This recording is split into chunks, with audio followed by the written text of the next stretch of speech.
안녕하십니까. 대한변호사협회 건설 전문 변호사 권영필 변호사, 오늘도 여러분들에게 좋은 건설 판결을 가지고 왔습니다.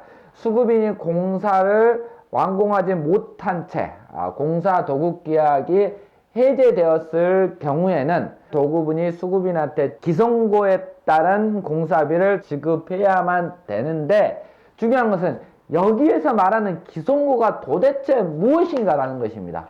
기성고라고 하면 공사의 진척 정도이고, 따라서 공사계약이 해제되었을 때 수급인이 청구할 수 있는 공사대금 자체는 기성고에 해당하는 금액만큼 청구할 수 있는데, 여러분들이 생각하는 기성고라는 의미는 법원에서 인정하는 기성고하고 약간 다릅니다. 즉, 여러분의 기성고의 의미는 공사의 진척 정도를 생각하고 계실 건데, 대법원에서 인정하는 기성고라고 하는 것은 실제 공사 금액이 투입된 정도와 실제 공사가 완성되었을 때 발생할 수 있는 공사비, 총 공사비를 기준으로 실제 투입한 공사비가 얼마냐의 기준이 기성고입니다.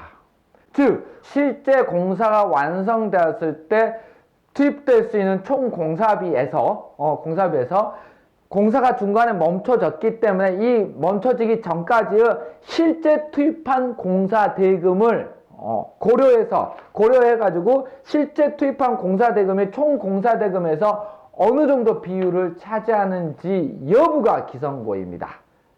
이 기성고를 기준으로 이제 수급인이 공사 완성, 공사 중단 시점까지의 공사비를 산정하게 되는 것입니다.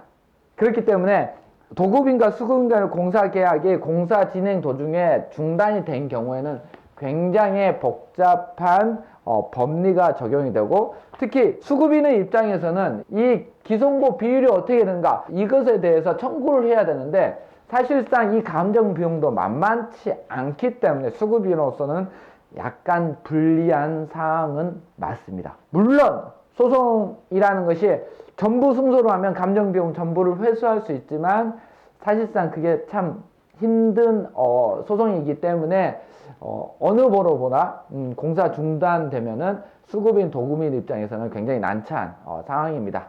정리합시다. 민법상 수급인이 공사를 완공하지 못한 채 공사 도급 계약이 해제되어 기성고에 따른 공사비를 정산해야 될 경우, 그 기성고의 의미는 공사가 완성되었을 경우에 예측되는 총 공사비에서 수급인이 지금까지 공사 중단 시점까지 투입되었던 그 공사비를 기준으로 총 공사비에서 이 공사비가 어느 정도 비율을 차지하는지 여부가 기성고라고 할 것입니다. 오늘도 수고하셨습니다. 고맙습니다.